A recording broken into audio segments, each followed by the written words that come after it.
तीन क्लास है दुनिया में, capitalist class, middle class, working class. Capitalist class, Ambani, clear concept. ऊंचाई पर वही व्यक्ति है जिसके कॉन्सेप्ट क्लियर है, बस कोई धर्म वर्म की कोई भूमिका नहीं है। जिसके भी कॉन्सेप्ट क्लियर हैं वो अपनी क्षेत्र की ऊंचाई पर है। वो चाहे धर्म का कॉन्सेप्ट हो, चाहे समाज का कॉन्सेप्ट हो, कॉन्सेप्ट क्लियर होना चाहिए। मिडिल क्लास, इसके मिक्स्ड कॉन्सेप्ट है, मिक्स्ड। इससे पूछो शराब पीते हो? नहीं नहीं भैया, नहीं नहीं, ऐसा ही पूछ रहे थे। वो अमेरिका से हमारा एक दोस्त आया था तो एक लाया था रॉयल एब्सोल्यूट, 40,000 की बोतल आती है। नहीं भैया, कभी कभी पी लेते हैं, होली होली में जैसे कहीं ऐसे कोई बात हो भैया तो एक आध पैक तो पी लेते हैं भैया, एक आध। नॉनवेज खाते हो? नहीं भैया, अंडा खा लेते हैं कभी कभी, और नॉनवेज तो नहीं खाते भैया। वो जो नॉनवेज का वो होता है, जूस होता है भैया, उसको खा सकते हैं भैया, गोश्त नहीं खाएंगे। ये है middle class. Working class, people without concept. ये जो मजदूर कौन है? जिनके पास जीवन में कोई कॉन्सेप्ट ही नहीं है।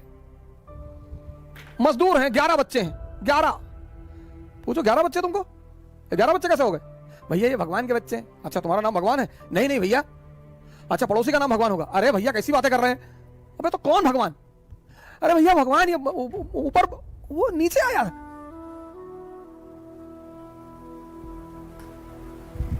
दुनिया में हर वो आदमी मजदूर है जिसके अपने जीवन के कॉन्सेप्ट स्पष्ट नहीं है। सिंपल सिद्धांत है। दुनिया में हर वो आदमी महान है जिसके अपने जीवन के कॉन्सेप्ट क्लियर है। ये करना है मतलब करना है।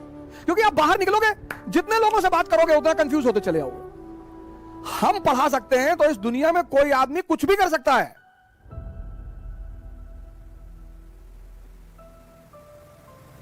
अगर हम पढ़ा सकते हैं, अगर हम बदल सकते हैं खुद को, तो इस विश्व में कोई भी व्यक्ति कुछ भी कर सकता है सर, बशर्ते उसे एक चीज करनी पड़ेगी, अपना आत्म मूल्यांकन। दुनिया में सबसे इंपॉर्टेंट चीज है डायरेक्शन। जिसको भी मिल गई और समझ में आ गई। बहुत लोगों को डायरेक्शन मिलती है, समझ में नहीं आती। तेंदुलकर और कांबली दोनों के एक ही गुरु हैं, रमाकांत आचरेकर। मानिए श्री रमाकांत आचरेकर अब तो हमारे बीच है नहीं वो, लेकिन एक आदमी क्रिकेट का खुदा बन गया, भगवान, और दूसरा आदमी तमाम योग्यता होने के बावजूद गुमनामी के अंधेरे में खो गया। मैंने कहा ना, इस दुनिया में हम सब योग्य हैं। कल मैंने आपसे एक बात कही, पता नहीं आपने ध्यान दिया कि नहीं दिया। कल मैंने आपसे एक बात कही कि इस दुनिया में सभी योग्य हैं। कोई अर्जुन है, कोई कर्ण है, और आमतौर पर ऐसा देखा गया है कि जिसको दुनिया बहुत योग्य मानती है, ये देखिए, वो असफल है जीवन में।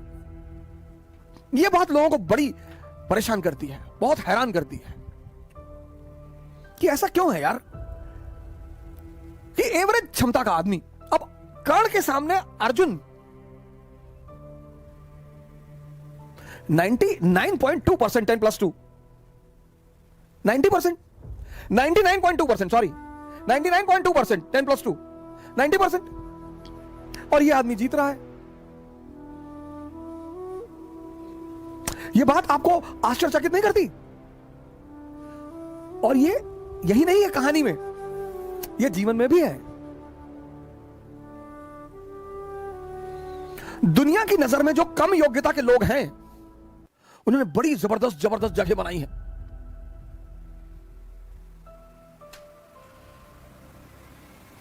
दुनिया में जो कम योग्यता के लोग हैं, उन्होंने बड़ी जबरदस्त जबरदस्त जगह बनाई है। क्यों है ऐसा? क्योंकि जो भी संदेह के सहारे चलेगा, संदेह, जिसको भी अपने कामों पे डाउट है, इसका सारथी कौन है? संदेह, मन, शल्य। इनका सारथी कौन है? चैतन्य। ये कल मैंने आपको बताया था, कॉन्शियस। पर जीवन में ये देखो कि तुम्हारा सारथी कौन है। और जीवन 100% रिस्क है। यहां मौत को छोड़कर कुछ भी कंफर्म नहीं है। और 98% लोग इस दुनिया में, 98% लोग इस दुनिया में हर चीज का कंफर्मेशन चाहते हैं। बस ये परेशान है, यही परेशान है। 2% रिस्क लेते हैं। और जब ये 2% उपलब्धि की ऊंचाइयों तक पहुंच जाते हैं तो ये 98-90% अपने आप को सांत्वना देता है कि अरे भैया भाग्य, भाग्य भैया भाग्य, भाग्य के बलि है भैया, भाग्य भाग्य नहीं है, आशीर्वाद मैं मानता हूं परमात्मा का, भाग्य तो मैं मानता ही नहीं, मैं परमात्मा का आशीर्वाद मानता हूं कि आप कोई काम करते हो वो आपके सर पर हाथ रख देता है, तो कितना भी मुश्किल काम हो वो आसान होता चला जाता है। और आपको एक ऐसे कई सारे लड़के मैंने अपने टीचिंग के दौरान देखे जो आए और आते उन्होंने कहा कि सर हमें आईएएस नहीं बनना, पापा जबरदस्ती भेज दिया, हम पढ़ने आए, हम नाम नहीं लेंगे, एक यूपी कैडर के आईएएस है, मैं उनका नाम नहीं लूंगा,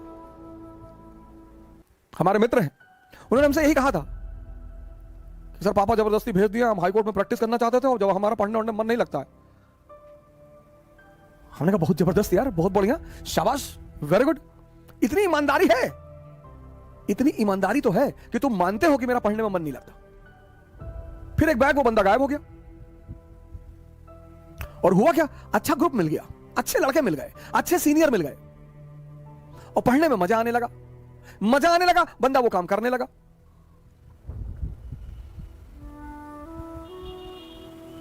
तीन 381वीं रैंक है आईएएस में, पहले अटेम्प्ट में 381, दूसरे अटेम्प्ट में 104, मतलब पहला अटेम्प्ट में, ये नहीं कि पहला एक अटेम्प्ट में हुआ ही नहीं, दूसरे अटेम्प्ट में 381, 104। यह है परमात्मा का आशीर्वाद। मेहनत उसने किया है, लेकिन माहौल किसने दिया, संगत किसने दी? मैं कर्म के सिद्धांत पर प्रभु के आशीर्वाद को मानता हूं। भाग्य जैसी कोई चीज होती ही नहीं। भाग्य सिर्फ एक बहाना है ये 98% लोगों को अपने आप को डिफेंड करने का, ऐसा मैं मानता हूं। हो सकता है मैं गलत हूं, मैं इस बात से इनकार नहीं कर सकता, लेकिन हम जैसे लोगों को भाग्य नहीं मानना चाहिए। मिडिल क्लास के लोगों को कभी भाग्य नहीं मानना चाहिए, कभी नहीं, मानना ही नहीं चाहिए। अगर होता भी है तो भी नहीं मानना चाहिए, क्योंकि हमारे पास खोने को कुछ है ही नहीं। हमारे पास क्या था, हमारे पिताजी डाकखाने के बाबू थे, हम 2 कमरे के मकान में रहते थे, हमारे पास खोने को ही क्या था, लेकिन हमारे पास पाने को पूरी दुनिया थी।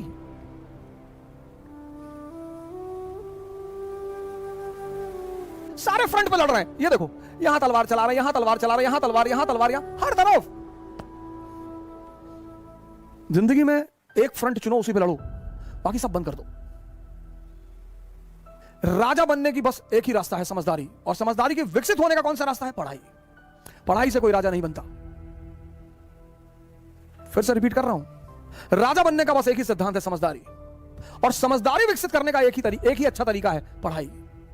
कहानी के साथ साथ मैसेज भी मिल रहा है कि हर फ्रंट पर मत लड़ो, नहीं तो तुम्हारी सारी ऊर्जा चूस ली जाएगी, निकाल ली